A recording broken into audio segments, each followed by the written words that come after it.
ত্রিপুরা মধ্যশিক্ষা পর্ষদ প্রতিষ্ঠার সুবর্ণ জয়ন্তী উপলক্ষে বৃহস্পতিবার আয়োজিত হয় উদযাপন অনুষ্ঠান। আগরতলার নজরুল কলাক্ষেত্রে আয়োজিত অনুষ্ঠানে উপস্থিত ছিলেন মুখ্যমন্ত্রী ডাক্তার মানিক সাহা। অনুষ্ঠানে বক্তব্য রাখতে গিয়ে ট্রান্সফার পলিসি চূড়ান্ত করছে রাজ্য সরকার বলে জানিয়েছেন মুখ্যমন্ত্রী ডাক্তার মানিক সাহা। স্বাস্থ্য দপ্তরের পাশাপাশি শিক্ষা দপ্তরেও লাগু হবে ট্রান্সফার পলিসি।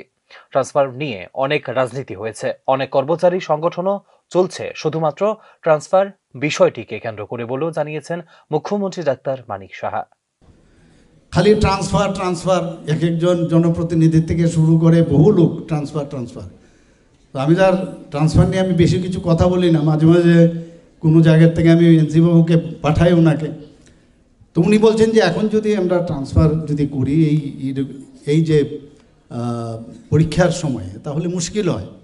কিন্তু মানতে রাজি হয় না অনেকে, না আমাদের এতদিন হয়ে গেল ট্রান্সফার। তো ট্রান্সফার থেকে দূরে থাকাটা, ট্রান্সফার পলিসি আমরা করতে যাচ্ছি, আমি জানি না কতটুকু সাকসেসফুল হবে। হেলথের তো আমরা মোটামুটি কনফার্ম করে নিয়েছি, বিভিন্ন জায়গাকে আইডেন্টিফাই করেছি কোন জায়গা। এখন ধরুন রুরাল হসপিটালে আমি চাকরি করি, রুরাল হসপিটাল আমার মনে আছে জিরানিয়াও রুরাল হসপিটাল, তাকেও 10 মার্ক দেওয়া হবে।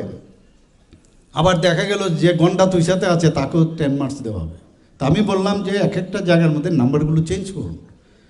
যে দুর্গম এলাকার মধ্যে ধরুন একদম এক্সট্রিম দুর্গম এলাকা, তাকে 10 দিন, এইভাবে আস্তে আস্তে করে কমে আনুন। তাহলে কেউ যখন কোনো জায়গায় কাউকে পোস্ট গ্রাজুয়েশনের জন্য চান্স দেওয়া হবে, তো সবাই যদি 10 ওই নামে যদি হয়, তো সেটা যেন না হয়, তাতে করে সিলেকশনটা প্রপার হবে।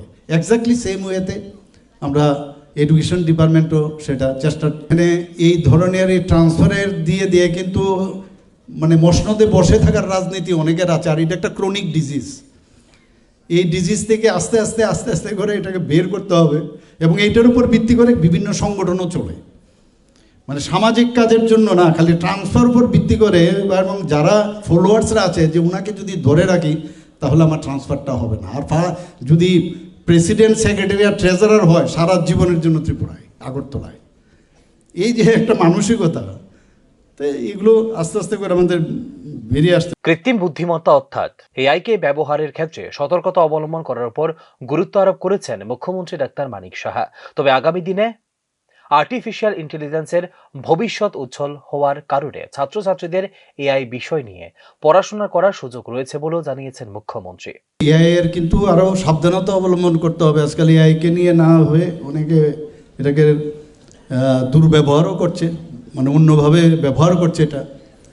তো সেই দিকে আমাদের ন্যাচারালি আমাদের নজর রাখতে হবে। আমাদের সরকার তো করছে, কিন্তু সব মানুষই এডুকেশন সেক্টরে এটা একটা বিরাট বিষয়। আমি মনে আছে আমার সেই বিষয়ে বলছিল যে suppose you are doing some surgery, it is not necessary or not surgery, you are attending in my OT, as if you use this AI system, so you will feel that physically you are in the OT. Just imagine, মানে কীরকম 3 ডাইমেনশনালে আপনি ঘরে বসে মনে হচ্ছে আপনি সার্জারিটা দেখছেন, মানে কত কোন জায়গায় চলে গেছে এখন। তো এআইকে নিয়ে আজকে এখানে যারা স্টুডেন্টরা আছে তারা যদি এটাকে ব্যবহার করে প্রকৃত অর্থে, এখন আমাদের 4G 5Gর মধ্যে এআই কিন্তু চলে এসছে এখন সব জায়গার মধ্যে, সাথে সাথে স্ক্রিন করে তার মানে তাকে প্রসেস করে আমাদের কাছে দিয়ে দিচ্ছে মুহূর্তের মধ্যে। এখন সব মানে আমাদের কাছে ইনফরমেশন চলে আসছে, কাজে এখন মানে খুব ফাস্ট গতিতে।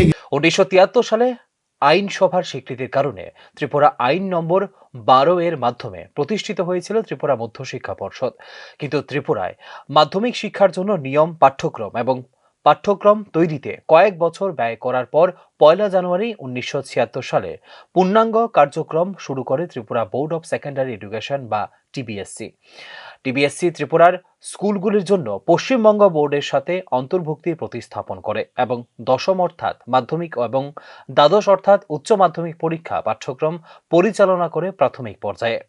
পৃথক হওয়ার পর 1976 সালে প্রথম স্বতন্ত্রভাবে পরীক্ষা পরিচালনা করে ত্রিপুরা মধ্যশিক্ষা পর্ষদ, যার মধ্যে ছিল উচ্চ মাধ্যমিক পরীক্ষা এবং স্কুল ফাইনাল পরীক্ষা। 2009 সালে মাধ্যমিক মাদ্রাসা শিক্ষাও চালু করে ত্রিপুরা মধ্যশিক্ষা পর্ষদ। চ্যালেঞ্জিং প্রশ্নপত্র এবং বিস্তৃত সিলেবাসের জন্য গোটা দেশের মধ্যে কঠিন পর্যায়ের পরীক্ষা হলো ত্রিপুরা মধ্যশিক্ষা পর্ষদ পরিচালিত পরীক্ষা। Bureau report, news now.